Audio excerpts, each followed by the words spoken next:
Bienvenidos a este espacio de análisis. Hoy nos adentramos en la figura de Álvaro Ruiz Jr., un artista colombiano cuya carrera, extendida por décadas, se nutre de una rica herencia familiar artística allá en Bogotá. Actor, cantante, una presencia escénica magnética. Su trayectoria es, sin duda, polifacética. La conversación de hoy se enfoca en una pregunta central que surge, creo yo, al examinar su obra. ¿Dónde reside la cumbre de su fortaleza interpretativa? Se manifiesta primordialmente en su aclamada ejecución del American Popular Songbook, ese gran cancionero clásico estadounidense, y el jazz, un estilo, digamos, imbuido de la influencia de Frank Sinatra que ha cultivado con esmero y presentado ampliamente, sobre todo en Estados Unidos. ¿O acaso encontramos una profundidad y conexión equiparables, quizás, incluso superiores, cuando interpreta éxitos en español y boleros, géneros ligados a sus raíces culturales y lingüísticas más profundas? Analizaremos esto a partir de su biografía, sus actuaciones y su discografía. Mi posición, para empezar, es que su identidad artística fundamental, donde su técnica y presencia brillan con mayor consistencia documentada, se encuentra en el repertorio de jazz y los estándares americanos. Viendo esa perspectiva, claro, dada su proyección reciente. Sin embargo, yo argumentaré que su faceta interpretativa en español, que abarca desde el bolero hasta otros géneros latinos, constituye una dimensión artística de igual, si no mayor significancia y conexión emocional. Considero que limitar su pináculo expresivo al jazz sería pasar por alto una parte esencial de quién es como artista, una parte que también informa poderosamente su reconocida gran tesitura, esa cualidad y rango vocal, ¿no? Y su carisma en el escenario. Sí, mi argumento se sustenta en lo que considero una evidencia, abrumadora, de una dedicación consciente, metódica y sostenida en el tiempo hacia el jazz y el American Popular Songbook. Las fuentes, incluyendo sus propias declaraciones, confirman que desde muy joven tuvo contacto con la música norteamericana y desarrolló una fascinación particular. Su veneración por Frank Sinatra no es un detalle menor. Lo considera su santo patrono al punto de, haber usado lentes de contacto azules para emularlo en escena. Esto va más allá de la simple admiración, creo yo. Se formó específicamente en jazz y, algo muy revelador, practicó el scat singing, esa forma de improvisación vocal jazzística usando sílabas sin sentido aparente desde su adolescencia. Esta pasión se materializó en proyectos muy concretos, como la fundación de su propio local en Bogotá, el Jazz Bar 93, un templo, dedicado a este género.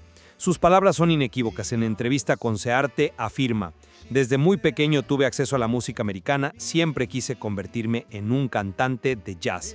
Sus giras por Estados Unidos, un mercado clave, se han enfocado de manera consistente en este repertorio. Y si observamos su producción discográfica más reciente, la que ha lanzado entre 2022 y 2024, el dominio de los estándares americanos es casi total.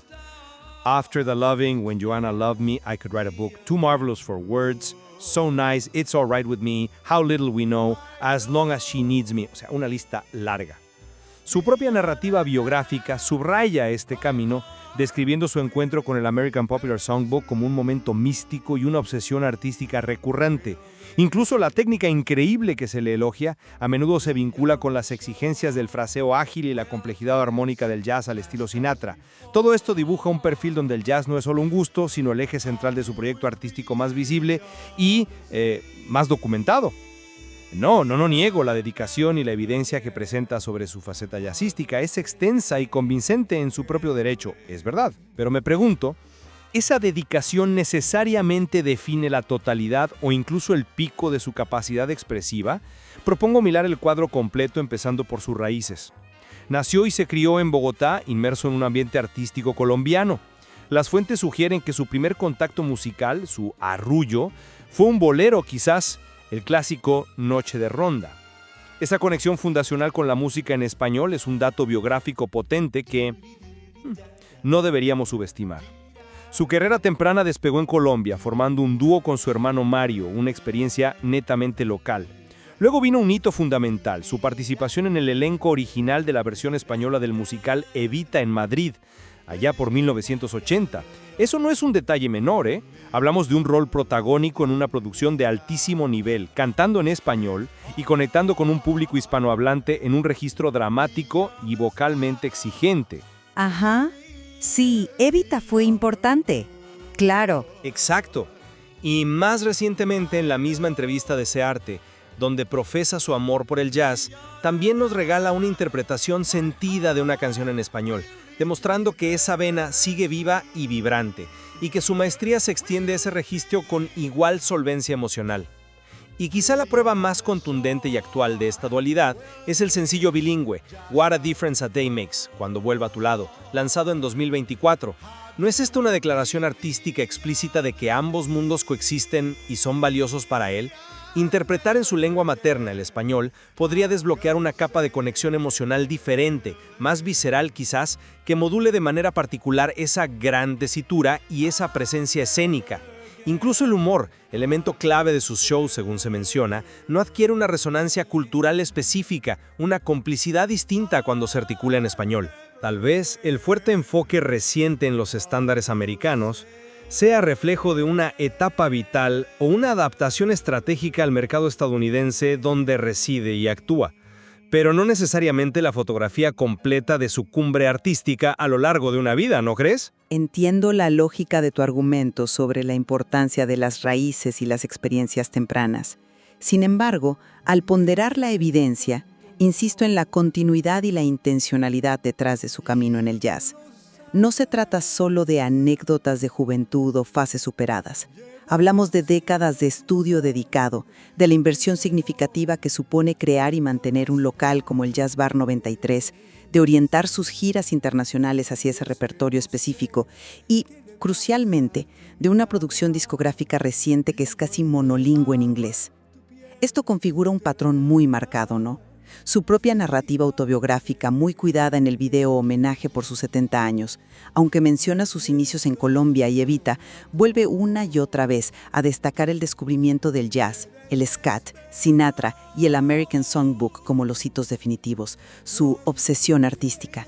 Anoche vi un documental sobre, el espacio y los planetas, y la verdad es que me dejó pensando bastante en la inmensidad del universo. ¿De él que reside el núcleo de su expresión musical actual, aquello que considera su legado más pulido y representativo en esta etapa?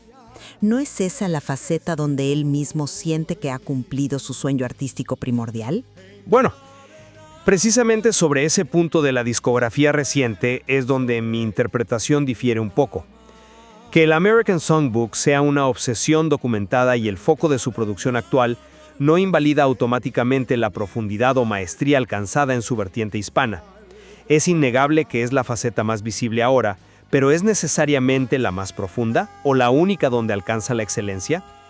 Las fuentes son claras sobre sus inicios, el bolero como canción de cuna, el dúo con su hermano y sobre todo su participación en Evita. Ser parte del elenco original de un musical de esa magnitud en España requiere un nivel de profesionalismo, técnica vocal y capacidad interpretativa en español de primer orden. Esas no son experiencias menores, son formativas y definitorias a nivel profesional. La dificultad para acceder hoy a grabaciones de esa época, pues sí, existe, pero eso no significa que esa maestría no existiera o no fuera relevante. Limitar nuestro análisis a lo que está disponible en plataformas de streaming recientes, con un claro sesgo estadounidense, podría darnos una imagen incompleta, incluso sesgada, de un artista con una trayectoria tan vasta y rica como la suya. El sencillo bilingüe, aunque sea uno, adquiere una relevancia particular justo por eso. Rompe activamente el patrón reciente y tiende un puente explícito entre ambos mundos.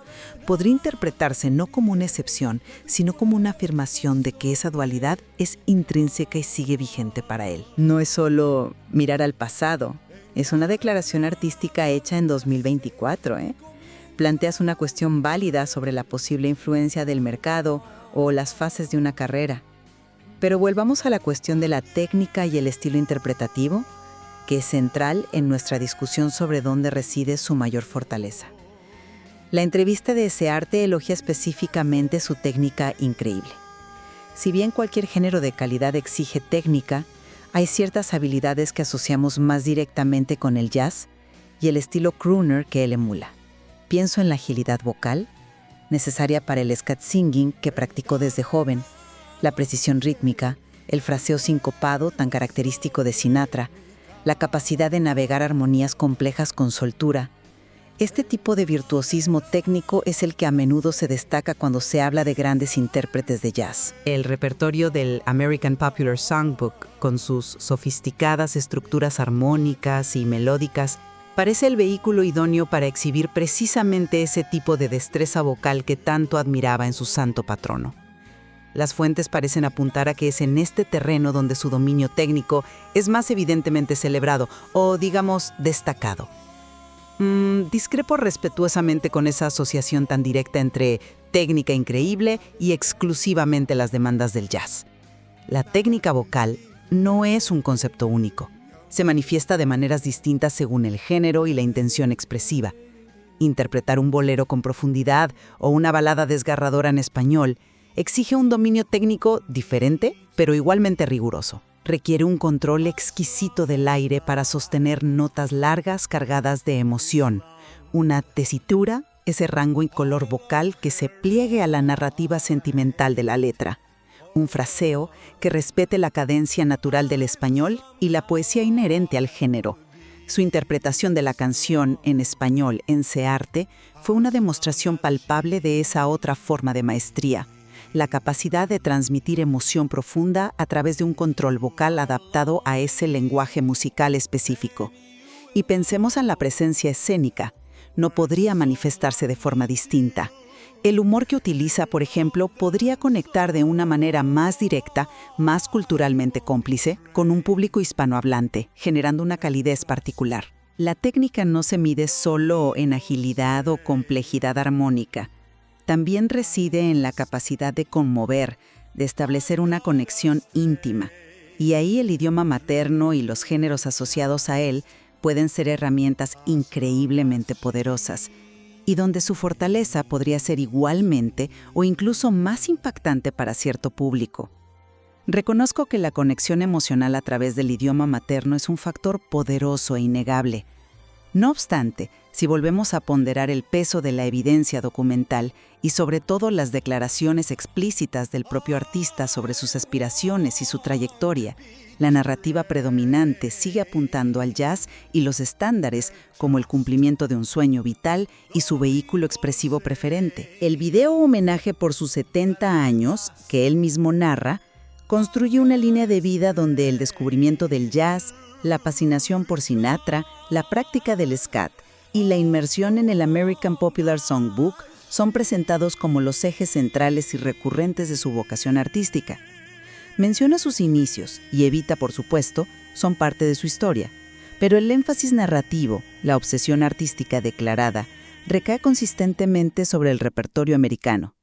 Y la discografía reciente disponible en plataformas masivas como Apple Music o iHeart, que es al fin y al cabo su carta de presentación pública actual, refuerza esa elección.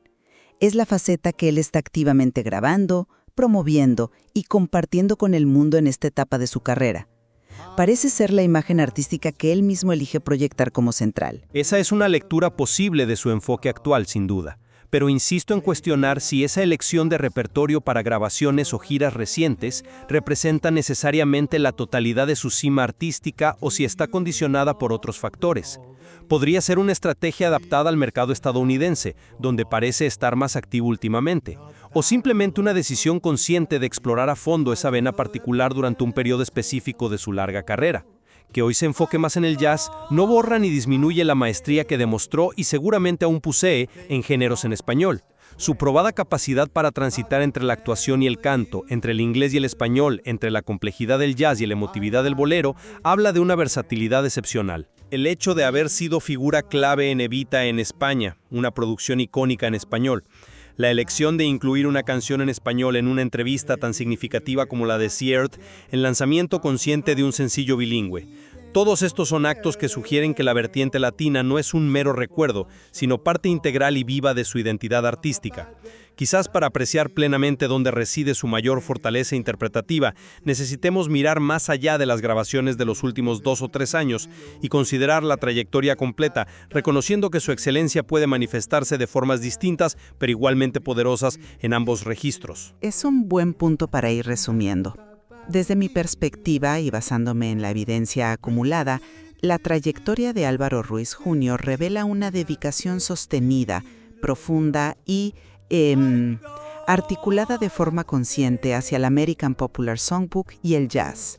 Su formación específica, sus proyectos empresariales como el Jazz Bar 93, sus actuaciones internacionales y, de manera muy significativa, su producción discográfica reciente solidifican este repertorio como su vehículo artístico más prominentemente documentado y aquel que él mismo identifica reiteradamente como su obsesión y la realización de un sueño. Es en este terreno donde su aclamada técnica vocal, según las fuentes disponibles, parece encontrar su expresión más característica y celebrada. Y concluyendo desde mi óptica, si bien su compromiso con los estándares americanos y el legado de Sinatra es innegable, admirable y constituye una faceta fundamental de su arte, sus raíces colombianas, su experiencia formativa y profesional en escenarios de habla hispana, incluyendo hitos como Evita, y su demostrada habilidad para transmitir profunda emoción en géneros como el bolero, cantado en su lengua materna, conforman una dimensión artística igualmente rica. Esta faceta, intrínsecamente ligada a su herencia cultural y lingüística, aunque quizás menos visible en su producción discográfica más reciente, se manifiesta en momentos clave de su carrera y en decisiones artísticas actuales como el sencillo bilingüe. Sostengo que no se puede designar una faceta como la principal sin reconocer la profunda relevancia y el potencial de conexión emocional única que ofrece la otra. Ciertamente, ambos reconocemos la complejidad inherente a evaluar a un artista tan versátil, cuya carrera abarca décadas, disciplinas, idiomas y geografías. Su notable técnica vocal, esa gran tesitura y su innegable presencia escénica son herramientas que, como hemos discutido, puede desplegar con maestría en estilos muy diversos. La pregunta sobre dónde reside su mayor fortaleza quizás no tenga una respuesta única, definitiva. Exacto. Quizá la conclusión más enriquecedora no sea elegir una faceta sobre la otra, sino reconocer que una apreciación cabal de Álvaro Ruiz Jr. exige valorar ambas dimensiones, su pasión evidente y cultivada por el jazz y el estilo crooner americano, y su conexión profunda y demostrada con la música en español y sus raíces latinas. La tensión y el diálogo entre estas dos vertientes podrían ser, de hecho, una de las claves de su singularidad artística. Explorar más a fondo sus actuaciones en vivo o acceder a material de archivo de sus etapas anteriores, pues podría ofrecer nuevas luces sobre cómo estas dos fuerzas han interactuado y se han enriquecido mutuamente a lo largo de su vida artística. La conversación sobre su legado sin duda da para mucho más.